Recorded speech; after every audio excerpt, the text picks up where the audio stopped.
أعوذ بالله من الشيطان الرجيم. بسم الله الرحمن الرحيم. ولله ما في السماوات وما في الأرض يغفر لمن يشاء ويعذب من يشاء واللہ غفور رحیم۔ سورہ آل عمران آیت نمبر 129۔ ترجمہ و تشریح حوالہ تفہیم القرآن۔ وللہ اور اللہ کے لیے ما فی السماوات جو آسمانوں میں، وما فی الارض اور جو زمین میں، یغفر لمن یشاء وہ بخش دے جس کو چاہے، وَيُعَذِّبُ مَن یشاء اور عذاب دے جس کو چاہے، واللہ غفور الرحیم اور اللہ تعالی بخشنے والا مہربان۔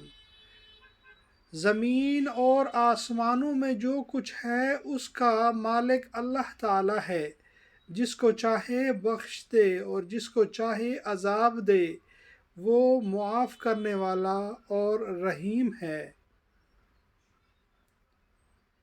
نبی صلی اللہ علیہ وآلہ وسلم جب زخمی ہوئے تو آپ کے منہ سے کفار کے حق میں بد دعا نکل گئی، اور آپ صلی اللہ علیہ وآلہ وسلم نے فرمایا کہ وہ قوم کیسے فلاح پا سکتی ہے جو اپنے نبی کو زخمی کرے۔